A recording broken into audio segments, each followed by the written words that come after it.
Big Brother, mainstream media, government cover-ups. You want answers? Well, so does he. He's Alex Jones on the GCN Radio Network. And now, live from Austin, Texas, Alex Jones.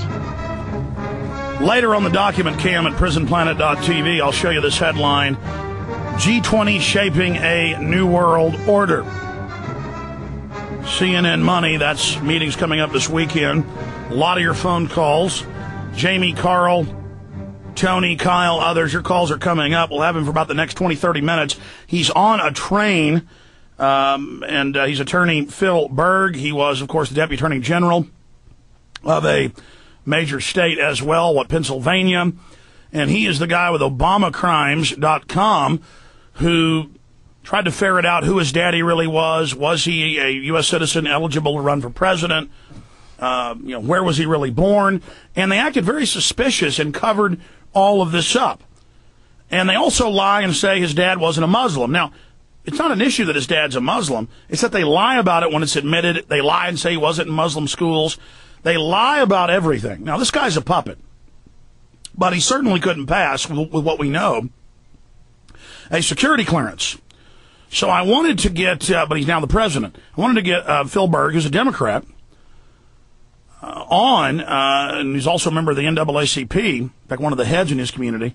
I wanted to get him on to talk about the Supreme Court, where it went, what happened in those hectic days in and around the election. Phil Berg, thanks for coming on with us. My pleasure. I'm speaking to you from Washington, D.C. today. I had to come down here for some business to fulfill my desire for all Americans so that the U.S. Constitution is followed. I'm meeting with some people here who hope to help me in my endeavors to see that our Constitution is followed. Okay, give us chronological, if you can, what happened right before the election, what happened at the Supreme Court, what happened with some of the other suits that others brought, why they're being so secretive with the birth certificate, claiming Social Security numbers can't be seen when Social Security numbers are not on birth certificates.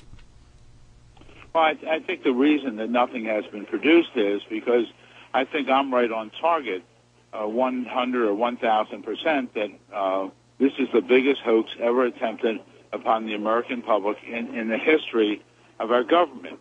Barack Obama taught constitutional law. He's an attorney. When he was sworn into the U.S. Senate, he swore to uphold the Constitution. And what's he done? He can't produce documentation that he meets the qualifications for president. The qualifications are only three. One, you'd be 35 years of age. He is. The other, you've lived here in this country for 14 straight years. And three, that you'd be a natural-born citizen. He's not natural-born. I can tell you right now that he was born in Kenya. But I'll even tell you, even if you buy the argument that he was born in Hawaii, he would have lost his citizenship. And people are probably saying, how can you lose your citizenship? But let's just back up for a minute.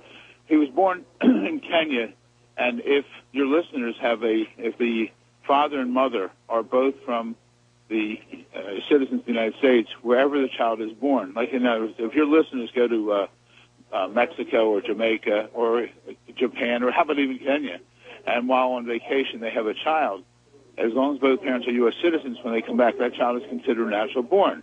But that's not the situation with Barack Obama. And he says, even the other day, I think he called himself a mutt when he was talking about the dog, and he said he's a mutt. He has a different background. His mother was a U.S. citizen, but his father was not. Well, in that situation, you have to look at the laws in effect at that time. The law back in August 4th, 1961, was the fact that if only one parent is a U.S. citizen and the other parent is not, the U.S. citizen had to live in our country for 10 straight years, which she did, but 5 of those years had to be after the age of 14. 14 and 5 is 19. She delivered him when she's 18. So according to law, he's not natural born. Now, some people are saying, well, that's only a technicality. Well, it's the law. The law is what the law is. You can't just say it's a technicality. So on that basis, he's not natural born. Because if he's born in Kenya. And let's look at what's going on in Kenya right now. They're jumping up and down. They had a national holiday this past Monday, and I've heard that they're going to mark his birthplace as a national shrine. So, I mean, that's just more evidence that's more evidence that he was born. And his grandmother is on video saying, I was there when he was born in the village.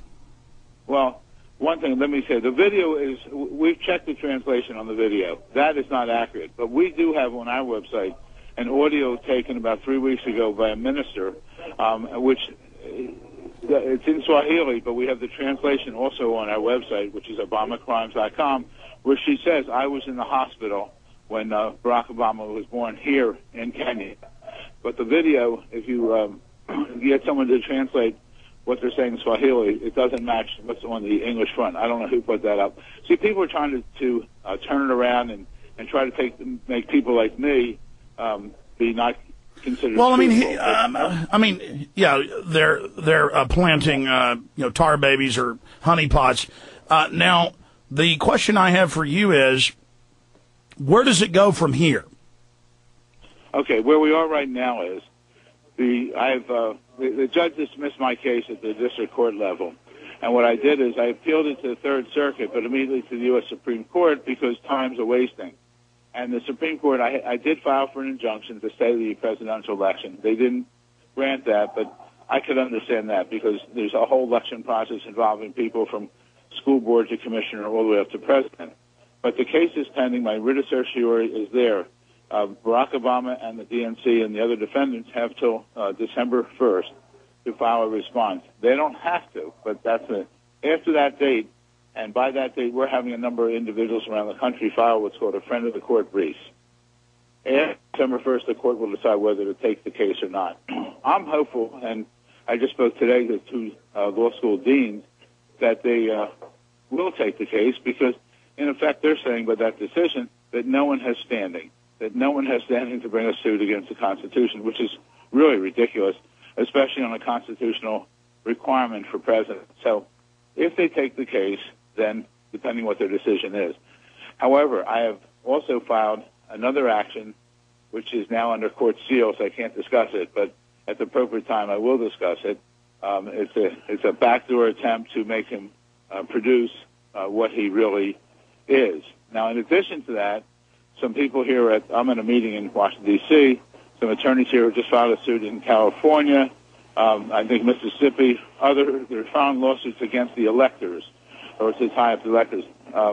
Obama is not president. He's not even president-elect at this point. He got more votes, but the votes really don't mean anything under our system until December 15th when the electors meet in every state throughout our great nation. And then it really isn't final at that point because then they send it to Congress, and it's the first or second week in Congress. Congress meets. If one member of the House and one member of the Senate raises questions, then Congress has to hold hearings. So we're moving ahead on all these bases, and we ask your listeners to write to people and pressure, even to write to all the U.S. Supreme Court justices to express how they feel. And we have their address on our website if you need that, because this is like unconscionable. This is like he either is a natural-born citizen or he's not.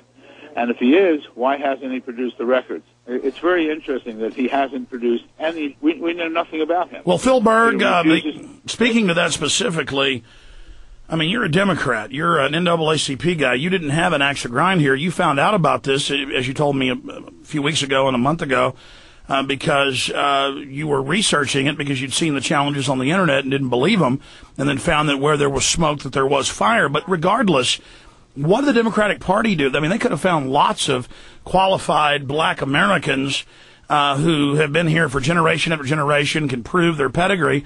I mean, when you're talking about a president, it doesn't need to be all clouded and questionable. I mean, much less a president whose father never even really lived here and wasn't a U.S. citizen and was a communist. And, I mean, that alone, and then all the weird Marxist and, I mean, the establishment clearly can blackmail him with this now. And whether it's true or not, it's the covering up that's so suspicious, and they have been doing that.